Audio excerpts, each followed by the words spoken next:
All right, sorry about that, everyone.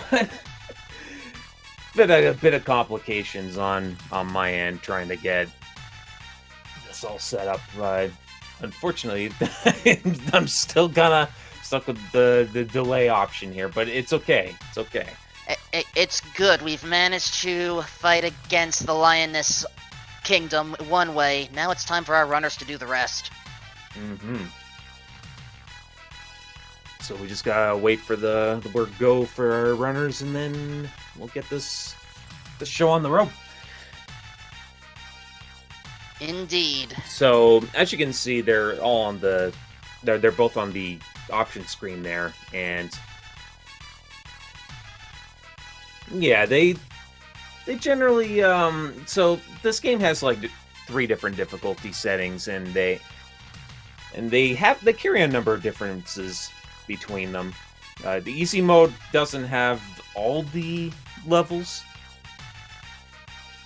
Like it ends on the mech fight in space, and then normal has all the levels except for the final boss of the game, which I mean, it's a pretty short fight, and that's a fight that's generally accessible from hard mode. Wow. You can tell I'm a little sleep deprived. It's all good. It's all good. As you can see, though, this is going to be done on normal. This is traditionally the difficulty that most runners run at, because I mean the final boss, or the boss that follows General Lionismo, is I butchered his name, General Lismo Lioness.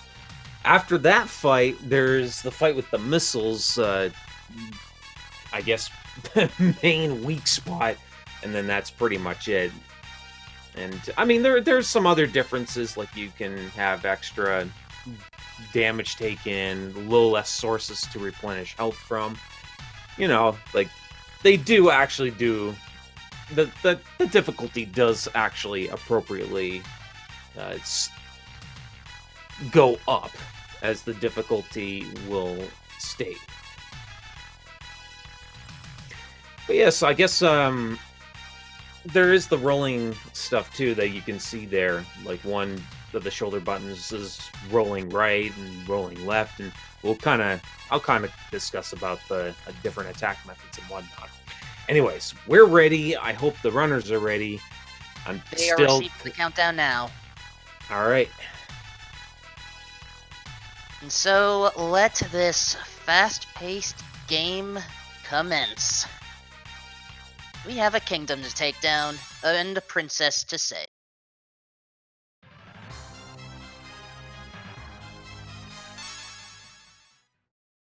Oh, wait, has it already started? Oh, it must be. It just started, and our rocket knights are literally rocketing across, trying to make their way up the hills in a timely manner, as we see a spaceship and a mecha monkey. Mm-hmm.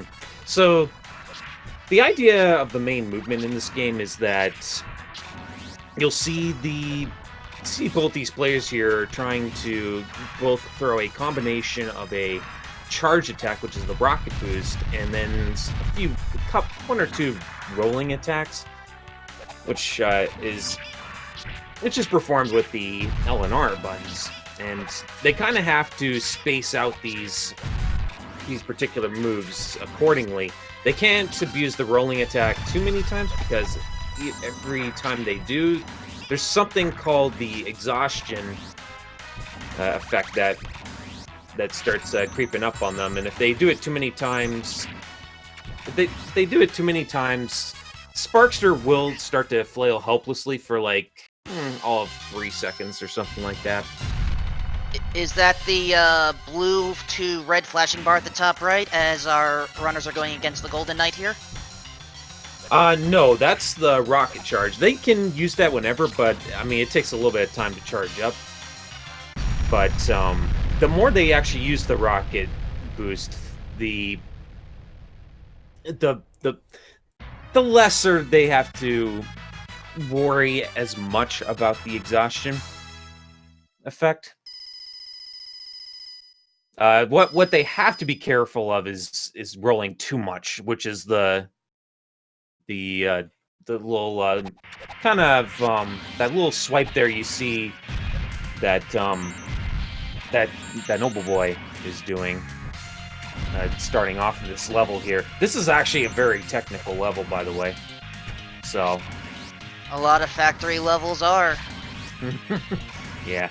And especially because in this particular level, there's a number of actual instant death hazards. Like, you can get smushed there, you can get these rollers that can just... You accidentally rocket charge into them. They can become a problem. We have elevator. Go ahead. No, that was just a mini boss there, and yeah, good job by Noble Boy to stop there, because you can. It is very, very easy to accidentally rocket charge into those rollers and instantly die.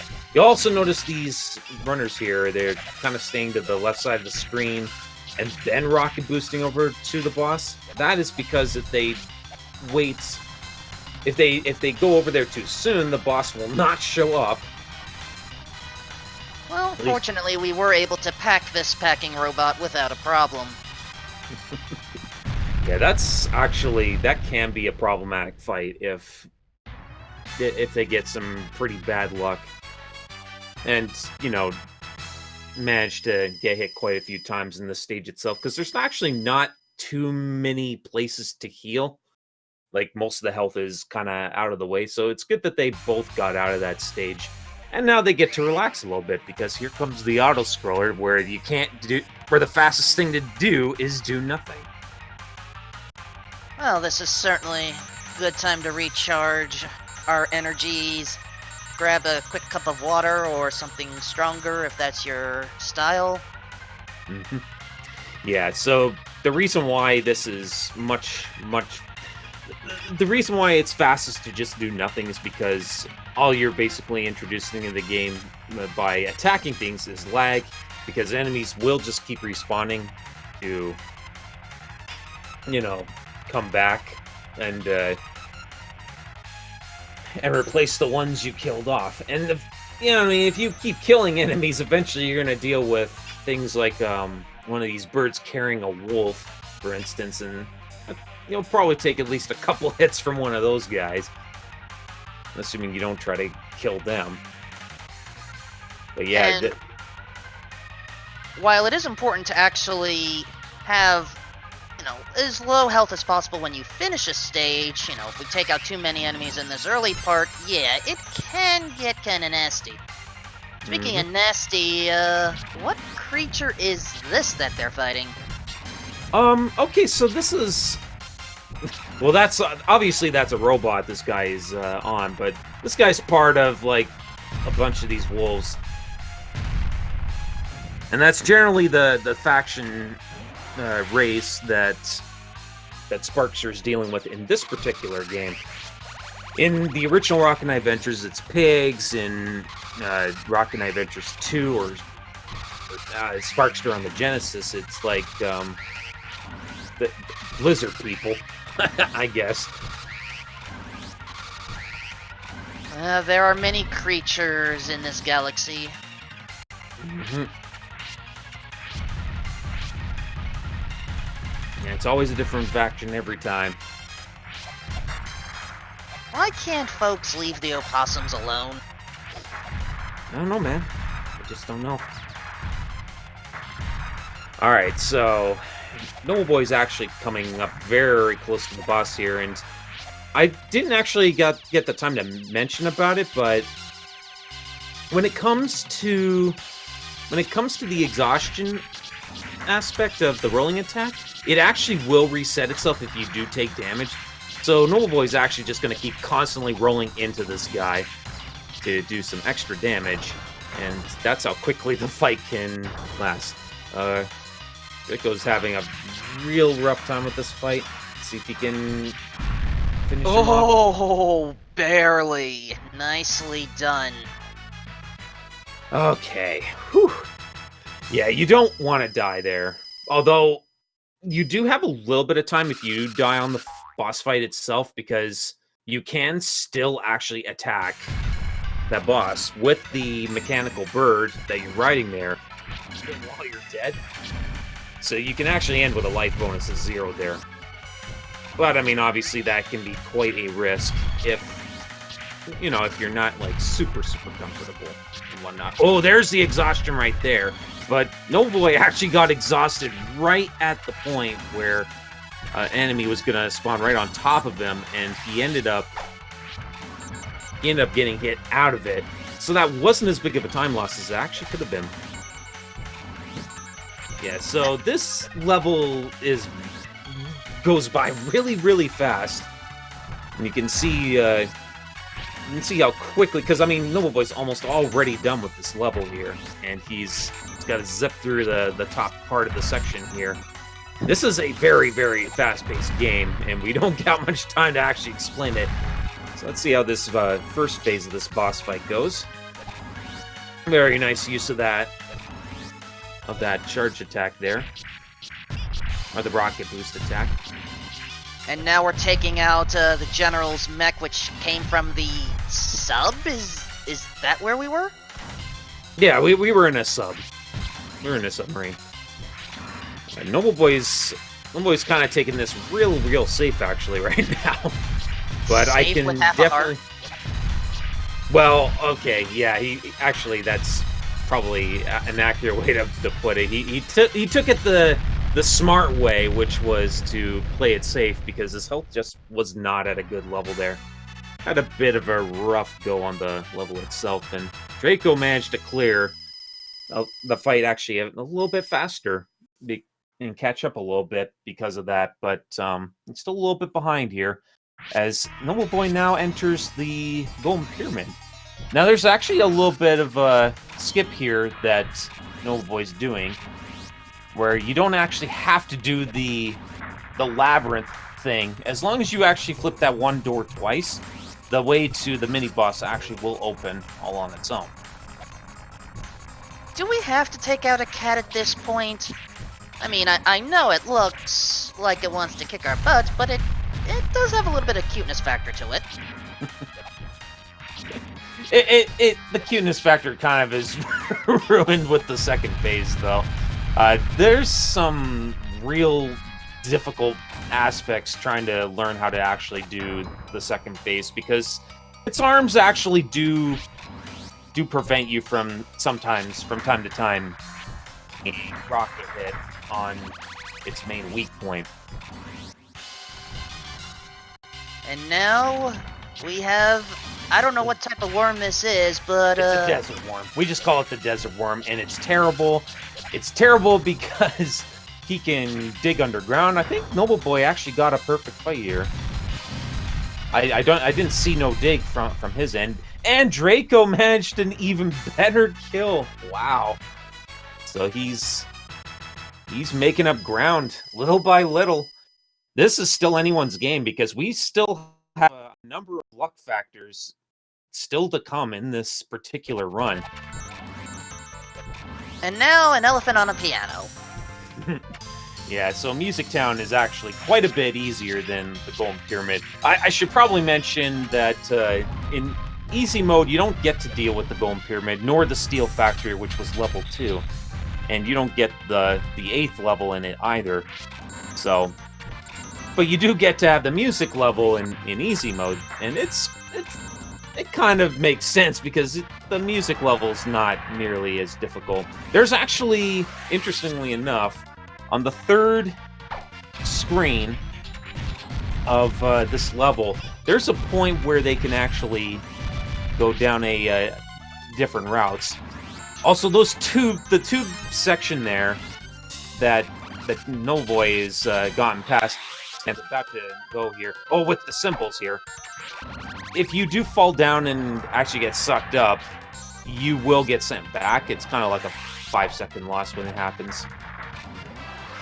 And Nobleboy's now was just in that section where you can go different routes. And, oh, there is our princess, but we have a rival battle, Axel Gear. Mm-hmm. All right, so already the perfect luck here for Nobleboy. So this is the idea of the... That's the idea of the fight. You want him to move towards... towards you into the corner so that you can just roll into him constantly. Wow. Real scary ending there with the health and stuff, but I think because Drakodan was getting hit there, he was able to just constantly roll into Axel Gear there, like back and forth from one side to the other, and he gains a lower life bonus, which I think might have done enough to actually even draw him a little bit closer. Nobleboy's about to get launched here from the cannon, and you can just see here. So think about 36, 37 seconds there on Nobleboy's timer. Yeah, it was about a 10-second difference. Actually, it looks about like a 7-second difference here. Certainly not, certainly a very, very close race. Alright, so here's another auto-scroller where the best thing to do is to just do nothing and stand in this corner here for a little while. And that's because anything you attack will very likely just cause a bunch of lag. There is some things they're going to be killing off the screen, though. And that's because if they do keep those enemies alive, it will lag the game when they do show up on screen. Wait. Hey, Dagron, let me make sure I understand here. We have a very intense game where we have to go very fast and take out bosses quickly. But on the auto-scrollers, you are basically saying that we get to be Luigi in Mario Party? Yep. We get to win by doing nothing. We need more games like this, where... I mean, ideally, we would like to not have auto-scrollers, but you know... You just gotta live with what you got and appreciate what the game does do, you know, what the game offers that you love about it. And, you know, yeah, it's great that at least on the auto-scrollers there is at least some time to actually relax and breathe a little bit, because this is any run that gets to this point in the run, you know, you kind of do need that time to relax, because after this, at the end of this auto-scroller is the mech fight, which, as everyone knows, is really, really horrible.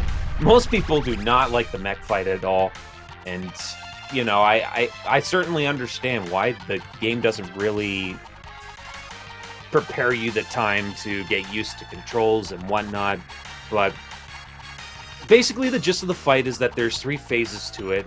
Well, technically, it's probably more accurately like 2 phases to it, but the main thing you just have to know about it is that when he reaches 25%, he's going to go full-on berserk mode, and he constantly swinging his arms, Axel Gear, in his mech, until you are basically dead.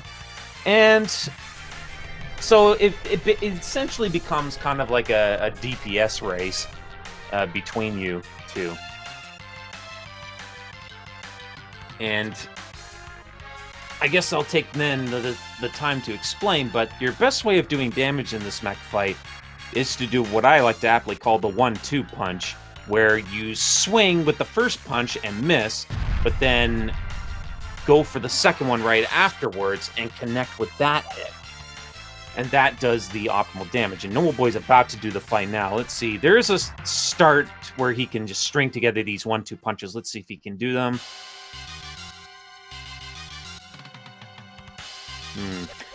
Good outing, although he started missing them at the end.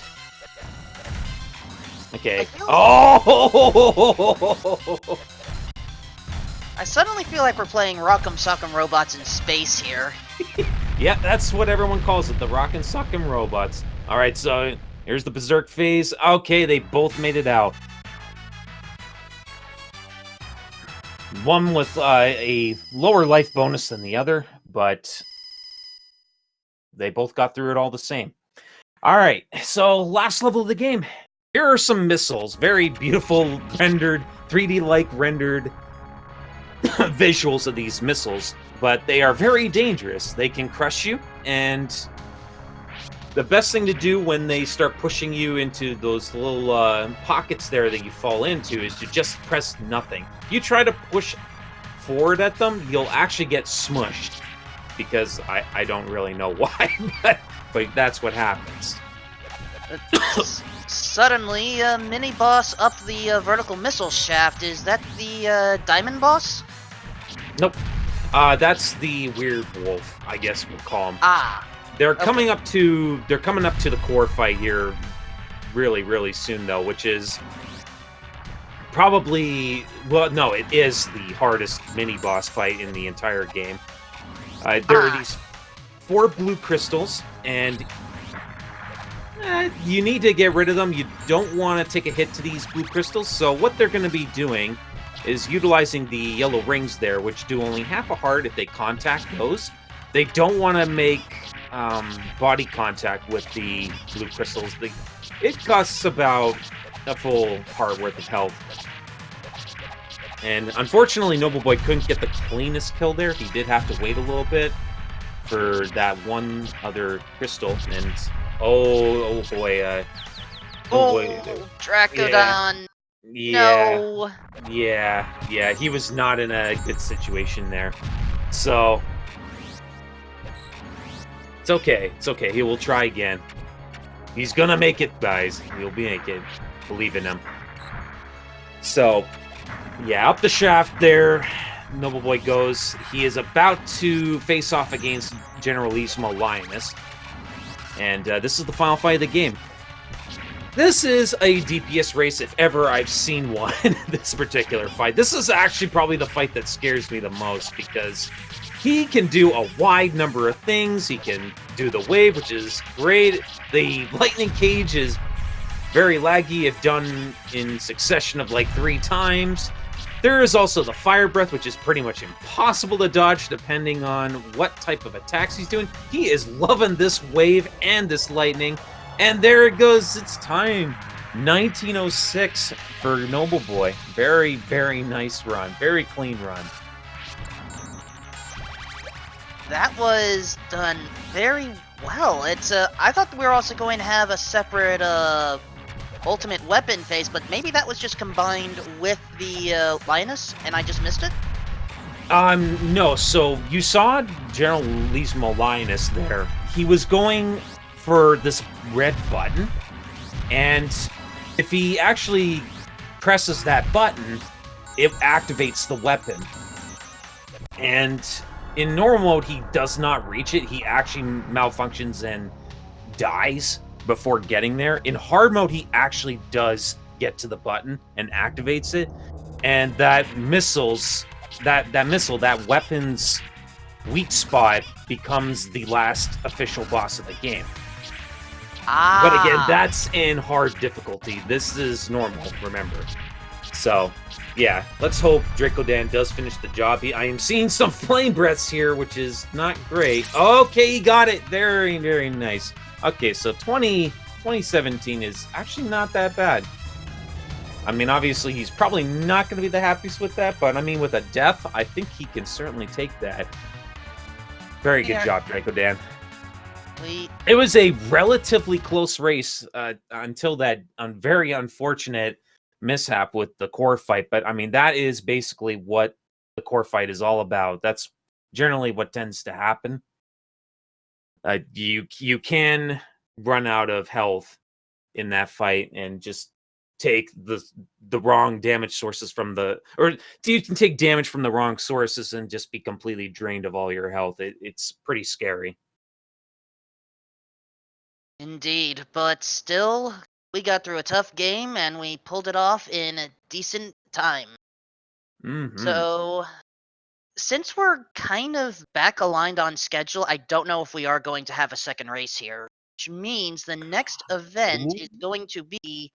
I'm hearing post-game interview. I'm hearing post-game interview. we can cover the schedule after this. That's not a problem. Let's bring our runners in.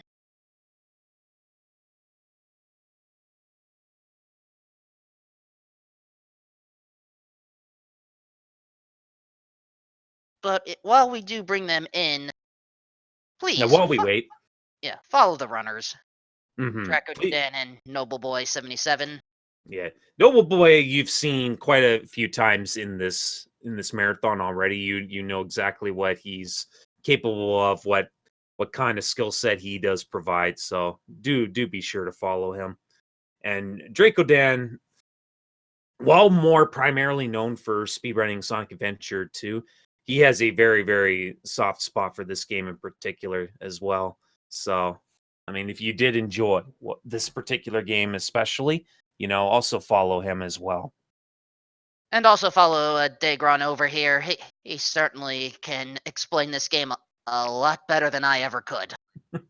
Well, I mean, I tried my best. If in reality, Drakodan can absolutely explain the game's mechanics. After all, much of where the run is now is thanks to his hard work of and digging through. Because I mean, I think before he picked up this game, the record was still belonging to Blecky with the 1949. So yeah. Okay, so we're being told it's going to be a few before our runners actually are going to be in for a post-game interview. So, I mean, is there anything else you want to talk about, Wolfman? I mean, first of all, thank you for being able to show up. I was a little nervous with the Yeah. notes that I had on hand. Yeah. No, I mean, I was kind of concerned because I mean I had to somehow sneak a nap in between my runs. Like it is kind of hard when it all gets bunched together on one day. But I mean the practice portion for my runs was done. I just needed to make sure I had at least enough sleep so that I could survive through both commentating for this and trying to do my runs. And it didn't help that we were a bit ahead of schedule, so It but worked out. it worked out. I managed to get up. All right, so the upcoming games, by the way, Super Mario World is next. Cartoon 24 versus Parisian Player, an Mhm. 11 exit blindfolded run. Am I seeing this right? Let me see. I'm gonna pull up the schedule. I know what comes up after that, but we'll discuss that in a moment. Uh, That moment is now. What is after Super Mario World? okay, so after Super Mario World is actually going to be my runs, um, which is going to be Assault Suits Vulcan, also known as Cybernator, and that's going to be a run of not using napalm at all. Like I'm going to actually do the entire run without the napalm weapon at all, which is a very busted weapon. And then there's Hagani: The Final Conflict, a pretty famous game or I guess I'll call it more infamous because of its history with Blockbuster, and we all know Blockbuster doesn't exist anymore. So it's kind of got inflated in its price on the market for reselling. And then I will be following that with Super Turrican. But putting those runs aside, I guess let's talk a little bit about Super Mario World here. For 11 exit blindfolded. So as I understand it, 11 exit is just with regards to completing a level a certain way. There's different sort of exits in certain levels. So as long as they achieve a way to complete 11 levels successfully, that's what signifies 11 exits. There is a specific way that our upcoming runners will handle that, but we are going to let upcoming commentator Blue Saint handle this. For now, we have to wrap up, excuse me. Okay. So, any final words All before right. I take care of mine? Nope, I have nothing else to say. I guess I'll go get ready and prepare since I've only got one run to get um, prepared and ready on my own. And with streaming this, You, you got it. For our runners, Drakodan, Nobleboy77. For my much more professional commentator partner, Dagron here. For everyone here at the Super Nintendo Superstars, I am Wolfman2000, aka Danstead. May all your stars be super, and may you keep on grooving. Up next, Super Mario World Blindfolded 11 Exit.